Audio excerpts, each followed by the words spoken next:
I know I went to get a job, and I suppose that's all it is. In those days, you just got a job and trying to do everything you're supposed to do with it. I don't know how it happened. Afterwards, they tell you you're Rosie the Riveter. I didn't think it was anything different. It was just a job to me. When most of us imagine a hero from World War II, we automatically picture a soldier, someone valiant, strong, and decorated with medals, someone who has earned a Purple Heart, someone who traveled overseas and left behind their families to protect them. Unfortunately, many of us forget about the people who stayed at home, the men and women who didn't risk their lives on the front line, but who stayed behind and kept our nation running.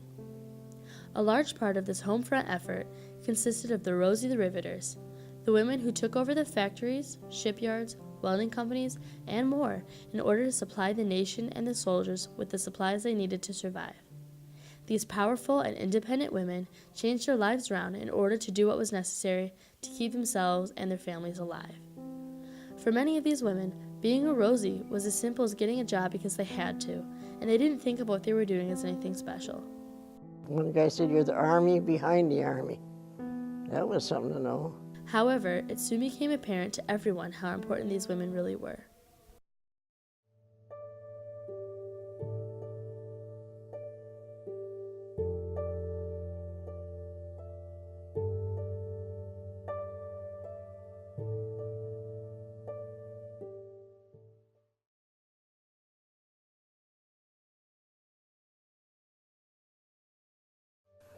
Oh, we moved a lot because that was the 30s, Depression. And I know, you want to know where I lived all the time? Well, some parts, Lake Geneva. I went to 13 schools in the first 8th grades. And Lake Geneva was one of them. Reek School, Zenda School, Walworth Junior High School. I went there, went from place to place. During the Great Depression of 1929 to 1939, it became difficult for many adults to hold a steady job. Approximately 15 million people were unemployed by the time Franklin D. Roosevelt took office in 1933. This hard-hitting rate of unemployment affected everyone from factory workers to farmers alike. Due to the difficulty of finding a job, many families like Eleanor's moved around from place to place, and some even trekked across the country in hopes of finding better job opportunities. My mother was born in Nebraska, and we were out there for a while. So that's a little different. And the life was pretty good. Yeah, we had all kinds of stuff we did. Then we went to Walworth Junior High, like I said, and Zenda State graded. And we had once, I had a teacher did one time. The school was just a little ways from the lake, about a half a mile, I'd say. And she'd say, "Get this book and that book to study." We'd all go down to the pier, to the boat dock pier, and have fun there. The kids would take off their shoes and put their feet in the water. And I think we learned more from her that way than staying in the school. You go out there and, like, we'll see, can you see for dawn's early light and all that? She told us to stand like you're in a boat, in a ship, and looking out. And that's how we learned that. And I was in another school, and her niece had to write for penmanship the Lincoln's Gettysburg Address. I think I still remember some of it. I knew it by heart. When we were in Lake Geneva and all these other schools, you had to learn that. You had to learn it by heart. And like he said, like Lincoln had this Gettysburg Address. Oh, say can you? Well, all kinds of things like that. But I don't know. It was fun. Even though the Great Depression was one of the most hard-hitting recessions in history, many people who grew up during this time say that they're actually grateful they were able to experience it. Having little money meant families spent more time together at home, playing games, solving puzzles, and spending quality time together. For many children during this time, growing up during the Depression meant making their own toys, playing with neighborhood kids, and learning how to keep themselves occupied on little amounts of money. Growing up during this time period brought families closer together and gave people a sense of how grateful they were for what little they had. Or I guess because of all this, we didn't have a lot of money, so I think we got tighter. The whole family got tight together.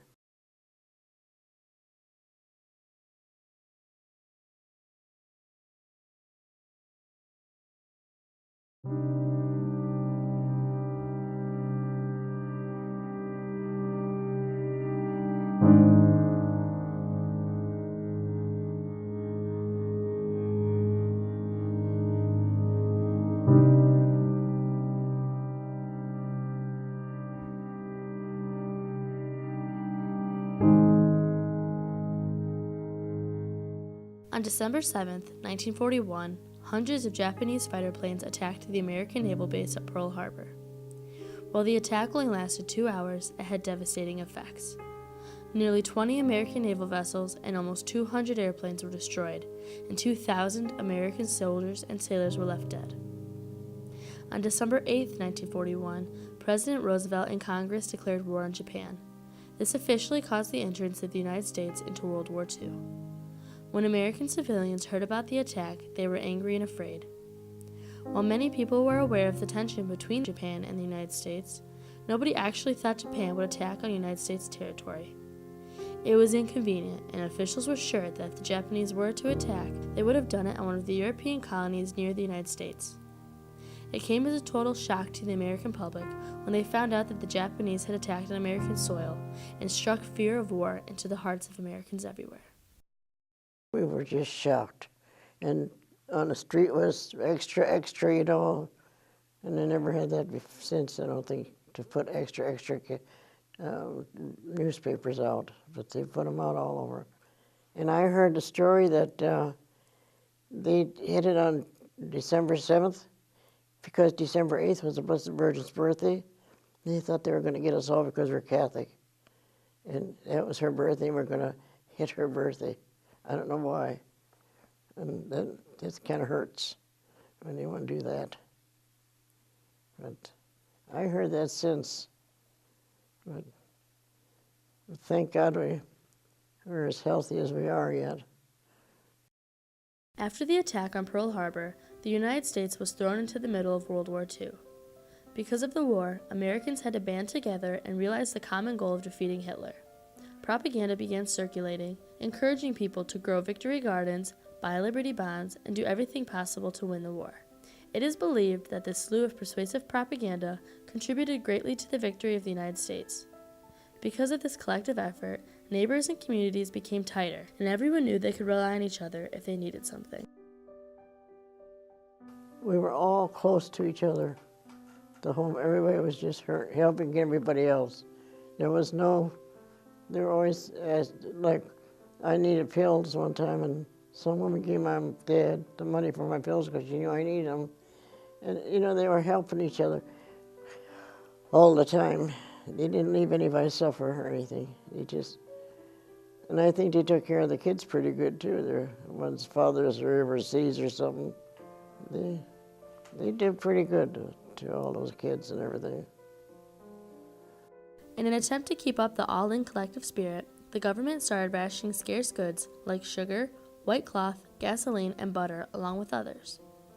Shortages occurred because of the lack of laborers and goods and the need for manufacturers to produce more supplies for the soldiers overseas.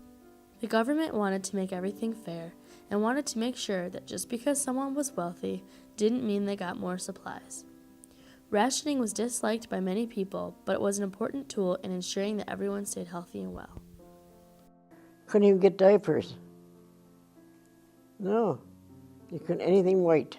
You couldn't get, when they first had, after 46, 47, 45, 46, you couldn't get diapers because my sister knew we had that material, and she knew how big to have, and I sewed every diaper myself. My daughter had. And there was so many things you couldn't get after the war. Anything white and anything really fancy, you couldn't get them because they weren't making them. The collective spirit of World War II became a way for Americans to come together for a common goal. This bond was strengthened by the fact that everyone at the time knew somebody who was overseas. Everyone had either a father, brother, friend, or neighbor who was fighting. Many families even had multiple members who were deployed during the war. Eleanor's two brothers, Melvin and Elmer, participated in two of the most important battles in World War II, Guadalcanal and Omaha Beach. Melvin was, he was in Guadalcanal. The Battle of Guadalcanal was the first major offensive and decisive victory for the Allies in the Pacific Theater. The battle began in August of 1942 when the United States Marines launched a surprise attack on the Japanese on Guadalcanal, located in the Solomon Islands. The reason for the attack was because of an airbase that the Japanese had begun to construct in June of 1942. Capture of the airbase was crucial to the communication between the United States and Australia. After a long 6 months of fighting, the battle finally ended in February of 1943. By the end, the Japanese had lost 2/3 of the 31,000 Army troops that were positioned on the island. In contrast, the United States Army and Marines only lost less than 2,000 soldiers of the 60,000 deployed. Because of this battle, the Japanese stood no chance of fighting back against the United States for the rest of the war. And he said, it was pretty bad there. The Japs are going to hold somehow and shoot up or something. He didn't want to talk about it. And Elmer was in Omaha Beach. June 6, 1944, brought along D-Day, and 160,000 Allied troops invaded the French coastline. One of the most intensely fought-after beaches was Omaha Beach, which is a 6-mile-wide beach in France. Omaha Beach was the second beach from the west of the 5 landing areas of the Normandy invasion of World War II. Omaha Beach was very difficult to attack because of the surrounding cliffs. The only way to get to the beach was to scale the cliffs, and this task was given to the American troops. Another problem the Americans faced was the strong wind that carried the crafts offline. This made it difficult for troops to navigate the beach. This battle is notable because of the astonishing amount of casualties, giving this campaign the nickname Bloody Omaha. And he's the one that, he said you can't tell him that there wasn't anybody killed because he could still see the bodies in the ovens when they got there. And prisoners of war were nothing but bones. He wouldn't talk about it. He just wouldn't talk about it. Can't blame him.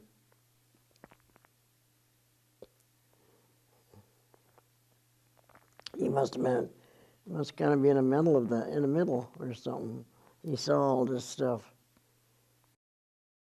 The atomic bombs dropped on Hiroshima on August 6, 1945, and on Nagasaki just 3 days later, were seen as a necessary and even righteous way to put an end to the madness of World War II. The two bombs, named Little Boy and Fat Man, were dropped by executive order of President Truman and had devastating effects in the two Japanese cities. The instantaneous deaths caused by the bombs totals to 120,000, with approximately 100,000 more deaths occurring later because of radiation poisoning. The surrender of the Japanese occurred on August 15th, just 6 days after the bombing in Nagasaki. While the bombings at Hiroshima and Nagasaki remain the only nuclear attacks in history and ultimately ended the war, the American public entered a whole new era of fear of nuclear war. Oh, horrible. You felt, what in the world next? You're just kind of scared because they said, here comes some more fighting. Here's some more young men dying. It is, yeah, you have brothers in there and everything, that's twice as hard on you.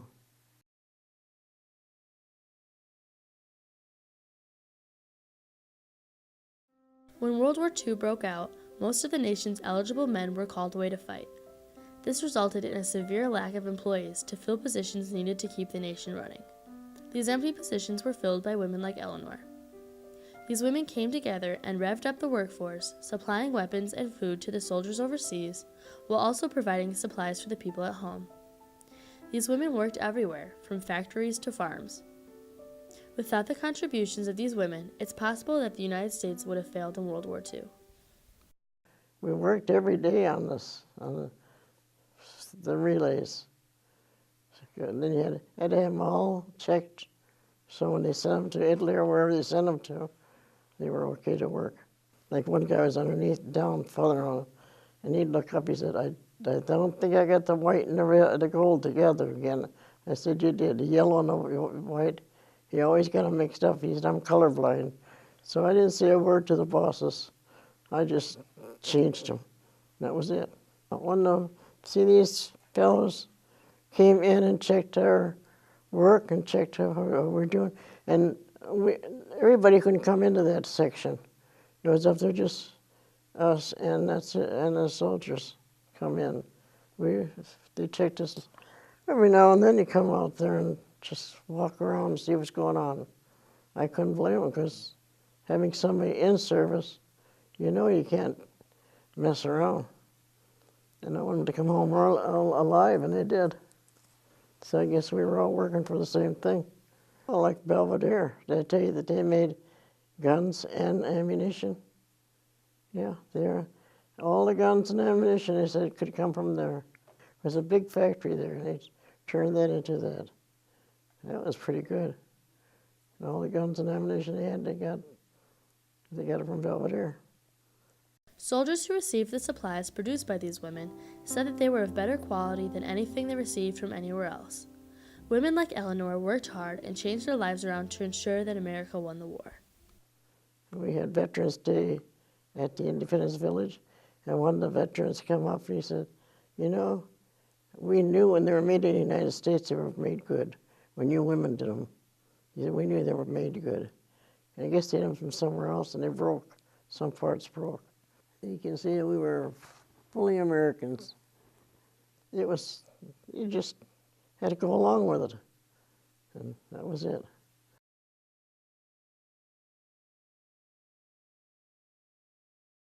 John Jones was his name.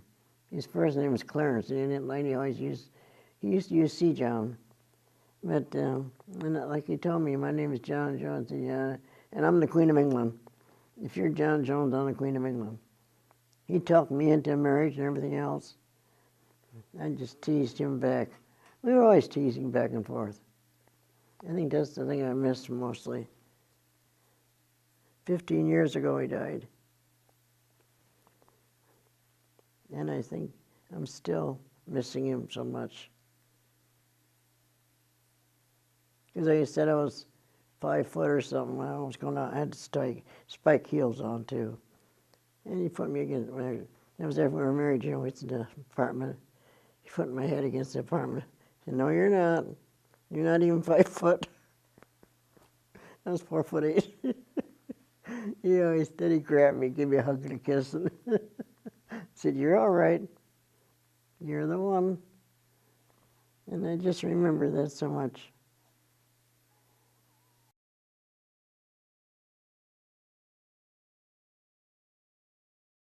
We used to go down to Phoenix in February because my birthday's then. My husband said, "Well, we're going down and watch the baseball game, the Cubs."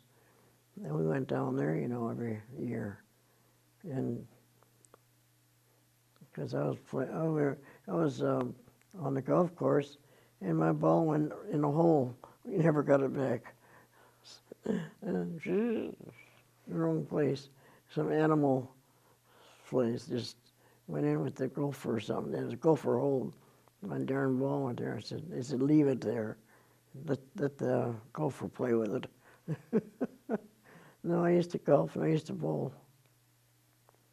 That was kind of fun. And one time, I didn't know what they were talking about. They said, "You got a turkey." I thought they were talking about Thanksgiving. I had three strikes in a row, and it was a turkey. I was learning in a hurry, but it was fun.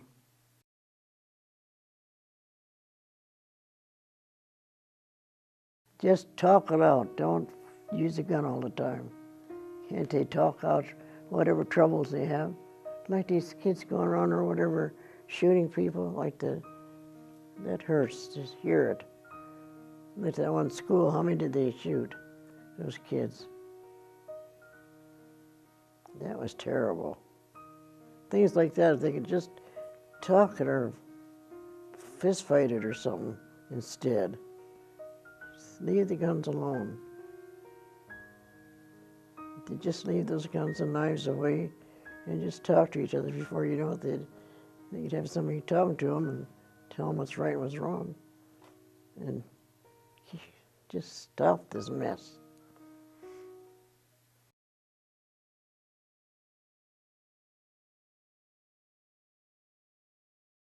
At the very beginning of the year, when we got to choose what veteran or civilian we wanted to do our documentary on, basically the teachers just gave us this list.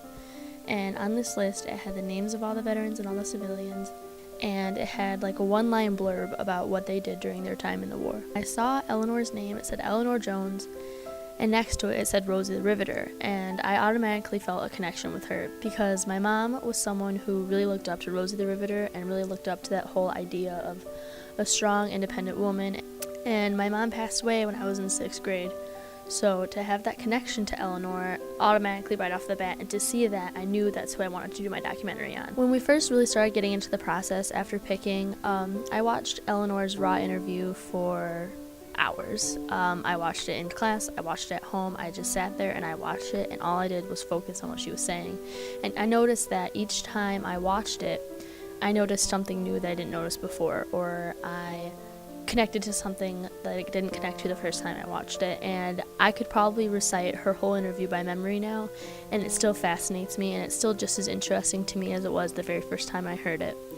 And that's really cool to me, to have found someone that I can connect to and someone whose story really still interests me, even though I've watched it hundreds of times. Junior year, I had friends who were seniors who were taking the class, and they told me how much time it would take and how much of my senior year would be spent in the class, and I kind of believed them, but I was like, no, I don't really think that it'll take that much time. But when I actually started getting into it, the beginning, when I was just watching her interview, it didn't take as much time because I was just sitting there and watching it. But when I actually started getting into making her documentary, into editing, into doing voiceovers and stuff, I realized, oh my god, I'm going to be here a lot. I was here on the weekend, I was here during breaks, I was here after school and before school almost every day, unless I had something else going on. And that's when I really realized what I was doing, and that's when it really hit me how much of an impact this could have. Because of how much time it was taking me to make it, I realized I was making something that could have changed Eleanor's lives and her family lives forever. That doc has really given me some amazing opportunities to do some stuff that I would not have gotten to do had I not been in the class. I've gotten to sit in on other interviews and listen to other stories besides Eleanor's. I've even gotten to lead 2 interviews where I got to ask all the questions and really get to know these veterans and civilians on a personal level, even though they weren't who I was doing my documentary on. In May, I get to go on this really awesome trip called Vets Roll, where they take veterans out to DC to see all the monuments and memorials that are placed after the wars they were in. And so had I not taken this class and had I not put through all this effort, I really wouldn't have gotten the opportunity to do that. And that is something that I will always be thankful for, and that I think is something that will change my life even more than the class already has.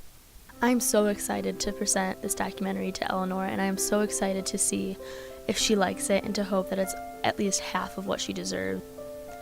Overall, the class has been some of the hardest work I've ever done. It has been the most time-consuming thing I've done my entire senior year, but it's also been what's kept me going. VetDoc is what's keeping me motivated to finish out my senior year on a strong note, and is what keeping me motivated to do my best in school every day, looking forward to that last class of the day when I get to work on Eleanor's documentary, and looking forward to the trip in May after school's done, and knowing that this is something I'll keep with me for my entire life.